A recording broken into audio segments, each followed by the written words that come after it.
Boa tarde, meu nome é Matheus Santos França, sou médico residente do Hospital Infantil João Paulo II. É o artigo que a gente trouxe hoje para discutir, um artigo de como tema, o citomegalovírus congênito. O nome do artigo é Emerging Concepts in Congenital Cytomegalovirus, que são conceitos mais emergentes atualizados na temática. Sobre o artigo, ele foi publicado na Pediatrics recentemente, no ano de 2022, e a forma que esse artigo foi feito foi sobre a forma de State of Science, que é uma forma de buscar as evidências mais atualizadas sobre o tema e colocar como forma de uma revisão.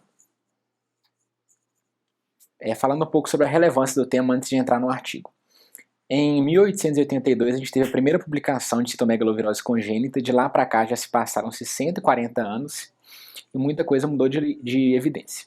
É a infecção congênita mais comum nos Estados Unidos, tendo aí uma incidência de 3 a 6 para cada 1.000 nascidos vivos por ano. Principal causa de perda auditiva neurosensorial que não é hereditária, bem sido incluída em programas de triagem, e as publicações vêm um número crescente de vacina, tratamento pré-natal, e o artigo, inclusive, já no início mostra uma tabela pra gente, que coloca estudos, ele coloca cerca de 9 estudos, alguns já em fase 3, sendo que desses 9 estudos aí a gente tem 5 com medicações, tem um com imunoglobulina, 3 artigos falando de vacinação, até em vacinação de criança, que é o grupo que mais traz aí a circulação viral. E eu aproveitei para fazer uma busca na PubMed, com os termos de busca congenital e citomegalovírus, no título e abstract, para ver como é que a gente vem alcançando uma crescente mesmo de publicações do tema. Quando a gente vê a aba de 2022, a gente vê cerca de 300, 200 publicações por ano. Praticamente dobrou-se o número de publicações relacionadas a décadas atrás do mesmo tema.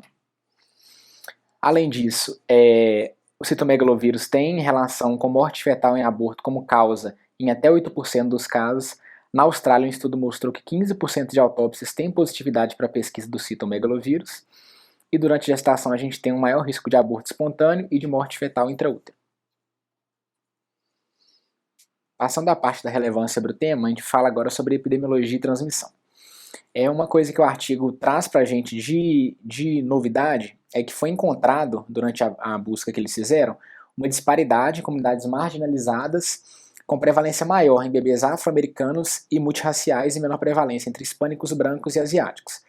E aí a gente fala em questões sociais, questão de maior transmissibilidade em aglomerados, maior densidade populacional de crianças, que são os principais carreadores aí do citomegalovírus, a falta muitas vezes de programas de aconselhamento no pré-natal, de medidas de higiene, que a gente poderia evitar esse tipo de transmissão.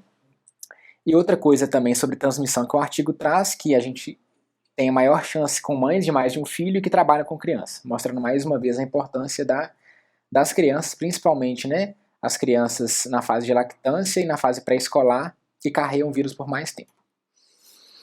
A transmissão habitualmente ocorre de forma horizontal por fluidos corporais, urina, saliva, secreção vaginal, sêmen, leite materno e plasma. Em lactentes e pré-escolares a gente tem ainda o que do vírus, ainda que a infecção já tenha passado da formativa, o vírus permaneça na saliva e na urina desses lactentes e pré-escolares por meses. E aí entra o papel do pediatra no obstetra na educação pré-natal, reforçando a higienização de mãos, evitar o contato de beijar crianças, dentre outros. E o que a gente viu na pandemia do Covid é que teve uma queda dramática na transmissão, visto que a gente priorizou cada vez mais a higienização de mãos. Falando propriamente do vírus, a gente tem as características, Citomegalovírus é um vírus linear, com genoma formado por um DNA de dupla fita de grande dimensão, tem capsídeo de envelope viral, é da família herpes vírus, como o Epstein-Barr, o herpes vírus. E um questionamento que o artigo traz é sobre se existem variantes de maior risco de transmissão do citomegalovírus. O vírus ele tem 4 formas isométricas, tem 2 unidades principais, dentro das unidades principais as subunidades vão se variando. Essas 4 formas são grandes dificultadoras de criação de vacinas e também aumentam a chance, igual eu falei previamente, de existir variantes de maior risco. Inclusive, antes a gente tinha o que na literatura de que, uma vez que a gestante teria imunidade para o citomegalovírus, ela só teria a infecção novamente se ela tivesse um período de imunodeficiência que ela poderia reativar o vírus. Hoje, a gente estudando as variantes de maior risco e variantes variando com esses isômeros, a gente vê que a gestante, mesmo tendo uma infecção prévia, ela pode ter infecção por um tipo diferente de citomegalovírus. Clinicamente, o neonato pode apresentar de forma sintomática. Tem a forma sintomática neurofenótipo, que é, ele não tem os outros sintomas, tem apenas sintomas neurológicos, pode ser assintomático apenas com perda auditiva isolada e pode ser puramente assintomático. A primeira manifestação que a gente pode ver é em útero, que a gente vê calcificações periventriculares, ventriculomegalia, anormalidades de migração, que a gente vê polimicrogiria, lisencefalia, microcefalia, pode ver o intestino com hiperecogenicidade, ciúr, ascite ou derrame pleural e hepatosplenomegalia. Tudo isso a gente vê em alteração intraútero. Aqui eu trouxe algumas imagens de ultrassom transfontanela, que a gente vê córtex coronais com dilatação ventricular e calcificações periventriculares. Córtex sagital. Aqui a hiperecogenicidade de trato intestinal, também observada. Aqui uma neuroimagem, uma TC, mostrando uma dilatação ventricular com calcificações periventriculares. As manifestações clínicas daquele RN que nasce sintomático, a gente poderia ver petequias, icterícia, hepatosplenomegalia, a perda auditiva neurosensorial, o acometimento ocular que pode vir na forma de coriorretinite, atrofia de nervo óptico ou estrabismo, convulsões, anemia hemolítica, pneumonia e outras manifestações menos comuns que são a miocardite, a ascite, a síndrome hemofagocítica, doença de Graves, diabetes insípidos e síndrome nefrótica congênita. O acometimento neurológico muito tem a ver com o estágio em que essa infecção foi adquirida, se foi no primeiro trimestre, no segundo trimestre, no terceiro trimestre. No primeiro trimestre a gente vai ter mais alterações relacionadas à neurulação e à formação do tubo neural. No segundo trimestre a gente teria aqueles distúrbios de migração, de organização. E no terceiro trimestre, associação com distúrbios de mielinização, na substância branca. Laboratorialmente a gente vê alteração de enzima hepática, plaquetopenia, aumento de bilirrubinas e proteinorraquia no líquor, sendo que apenas na forma sintomática a gente teria essas alterações. O diagnóstico, que é uma coisa que a gente via muita controvérsia, hoje a gente sabe que o padrão ouro é PCR para o vírus e a cultura viral. A gente tem como amostra sangue, saliva ou urina. Preferencialmente deve ser realizada em até 3 semanas de vida para diferenciar a infecção congênita de uma infecção adquirida.